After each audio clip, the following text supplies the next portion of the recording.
Steph, franchement, je t'avais mâché le boulot, je t'avais fait une vidéo petits oignons pour t'expliquer comment battre Novak Djokovic. J'avais consigné l'ensemble des clés tactiques dans ce papier, je l'ai gardé pour preuve, et pourtant tu en as fait qu'à ta tête, tu as pris 3 petits sets en finale contre le Serbe.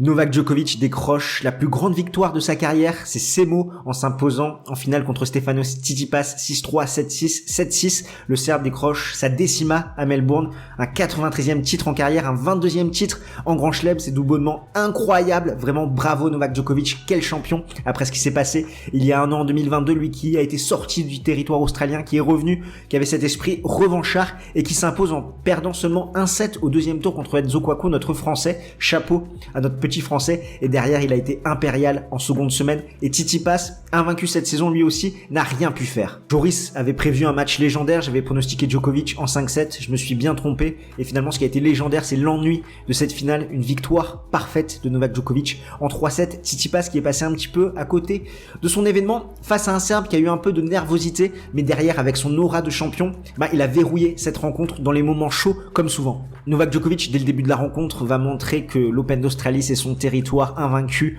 En finale, là-bas, même si on va plus loin, invaincu à partir des demi-finales, sachant que Stefanos Tsitsipas va se faire breaker très rapidement. Il n'est pas très en jambes dans ce début de match, tout l'inverse de Djokovic, qui montre une meilleure copie que ce qu'il avait montré dans le premier set contre Tommy Paul, et il va s'imposer logiquement dans ce premier set 6-3. Le Grec, après s'être fait breaker, va être solide sur ses engagements, mais va ne se procurer aucune occasion à la relance.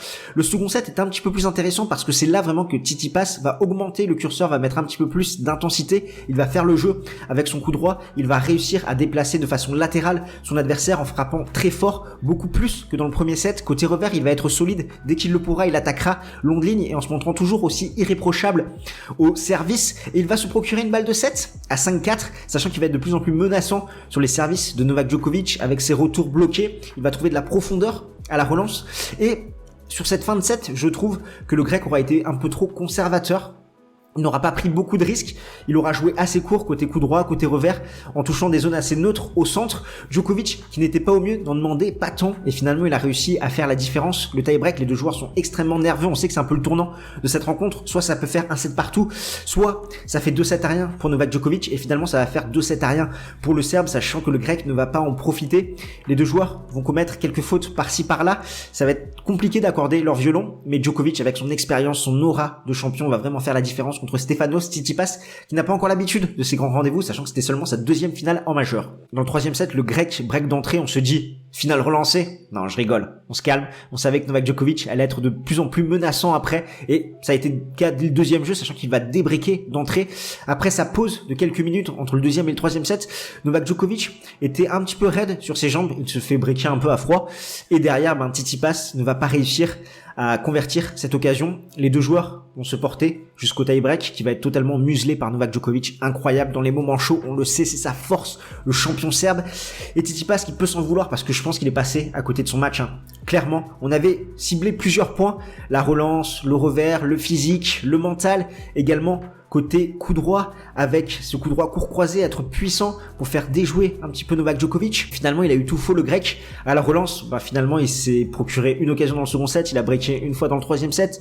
Côté revers, il a pas été si mal que ça. Dans le physique aussi, ça a tenu, et mentalement, par contre, on pouvait attendre une meilleure attitude de sa part, étant donné que ce qui l'a pêché dans ce match, pour lui, c'est vraiment son coup droit, la force pourtant de Stefanos Tsitsipas. Il a commis 25 fautes directes côté coup droit pour seulement 3 petites concernant Novak Djokovic. À chaque fois, vraiment, il a été muselé dans ce coin du jeu-là. C'est ça la force de Novak Djokovic, d'annihiler les forces de ses adversaires. On l'avait vu contre Rublev, contre Tommy Paul, parce que il ne s'est pas entêté dans la diagonale. Au service, il a énormément varié. Côté égalité, il allait plutôt sur le coup droit de Stefanos Tsitsipas, et côté avantage, il allait plutôt sur le revers, et ça a été assez impressionnant. Et là, c'est vraiment le coup droit qui a fait défaut au Grec, pas forcément son revers, même s'il pouvait mieux faire, notamment à la fin du second set où il était beaucoup trop conservateur, des balles très hautes avec beaucoup de volume, mais il remettait juste la balle et il jouait petit bras, ça n'a pas fait la différence, ça ne suffisait pas pour battre Novak Djokovic.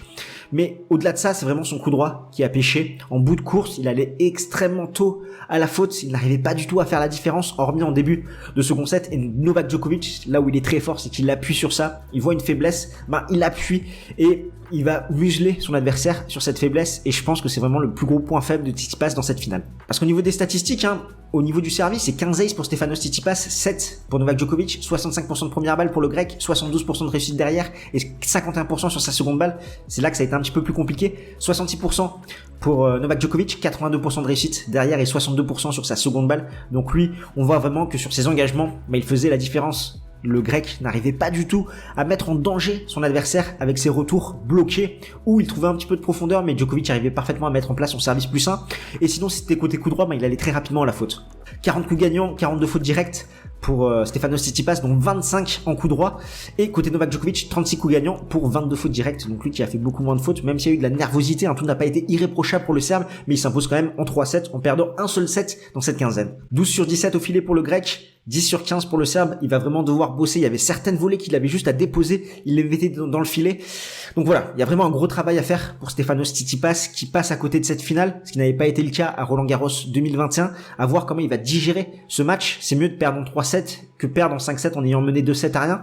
Et Novak Djokovic, c'est incroyable ce qu'il fait. Il continue d'écrire l'histoire. Là, on le sentait vraiment très touché avec des larmes. C'était de très très belles images à voir. Lui-même, il dit c'est la plus grande victoire de sa carrière. Il a peut-être eu aussi le plus grand boulevard de sa carrière au vu de son tableau. Mais bon, ça c'est une autre histoire.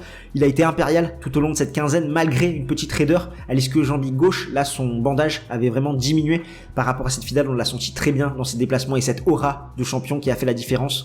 Une victoire en 3-7 très convaincante et la suite de la saison s'annonce très bonne pour Novak Djokovic. Sans doute à Dubaï, il ne pourra pas jouer Indian Wells Miami logiquement, sachant que les règles pour le territoire américain ont été prolongés jusqu'à avril, mais il sera menaçant forcément sur terre battue à Wimbledon et à l'US Open. Et en plus, dans tout ça, il retrouve la première place mondiale. Lui qui a si peu joué en 2022, il s'impose en 2023 à l'Open d'Australie à Adélaïde et le revoilà sur le trône. Chapeau, Novak Djokovic. Alors, est-ce que pour vous, le Serbe a plié le game en s'imposant une 22e fois en Grand Chelem et est quasi assuré de terminer avec le plus de Grand Chelem en carrière et pourquoi pas d'être le GOAT, même si c'est un débat sans fin, ça dépend des sensibilités de chacun. En fait, nous, c'est Games Talk et on aide les passionnés tennis comme vous à décrypter l'actualité de la petite balle jaune. Alors si c'est quelque chose qui vous intéresse, n'hésitez pas à smatcher le bouton pour vous abonner. Petit mot également sur la finale féminine qui a été de meilleur acabit que celle des messieurs, sachant que Aryna Sabalenka s'impose 4-6, 6-3, 6-4. Performance incroyable de la Biélorusse, la 20e participation majeure. Ça a été la bonne. Premier titre en Grand Chelem, elle qui a déjà été numéro 2 mondial il y a un an, mais qui avait un problème dans son état d'esprit, qui était beaucoup trop friable mentalement, friable au service. Elle a embauché quelqu'un pour progresser au niveau de la biomécanique, trouver un geste beaucoup plus fluide, et on sent la différence, même si elle a été prise par l'événement dans ce premier set, en commençant par une double faute. Et le tournant, c'est ce début de second set où elle doit sauver 2 balles de break. Rybakina qui avait l'expérience pour faire parler d'elle et Sabalenka qui a eu un peu de tension quand elle devait servir pour le match avec une double faute, mais globalement elle a été très très forte dans la tête. On voit tous ses progrès. Elle sera de nouveau 2e mondiale. Rybakina 10e qui n'a pas eu les points de Wimbledon, qui est une grande championne aussi. Un super match entre les deux joueuses. Très bien aussi les déclarations au niveau de la remise des trophées. Rybakina qui a laissé passer le coche à l'entame de ce second set, qui après allait un petit peu trop rapidement à la faute face à une Sabalenka qui n'a fait que monter en puissance, que ça soit dans les échanges du fond du court, qui a fait déjouer son adversaire. Rybakina qui a fait pas mal de fautes côté revers, et Sabalenka très très solide au service. Enfin franchement c'est assez incroyable, et ce déblocage qu'elle a eu, ça annonce du très bon pour la suite, et pourquoi pas de nouvelles belles performances dans des grands chelems, sachant que les cartes sont rebattues côté WTA avec Swiatek qui va avoir pas mal de points à défendre, des cadors comme du Jabber, du Rybakina, du Sabalenka, pourquoi pas Badoza, coucou Greg, mais ça promet pour la suite de la saison. Là où chez les hommes c'est un peu plus compliqué, on a un Novak Djokovic, pourquoi pas un Rafael Nadal qui a dominé l'an dernier, qui peut refaire un coup, mais vraiment quelque chose qui est verrouillé par des joueurs de plus de 35 ans, ce qui entraîne de la frustration chez certains suiveurs qui ne sont pas pour l'un ou pour l'autre, de voir des scénarios écrits d'avance où ça manque de suspense. Il y a 2 écoles, sachant que tu as l'école de celles qui te disent c'est normal, c'est les meilleurs ou c'est des grands champions.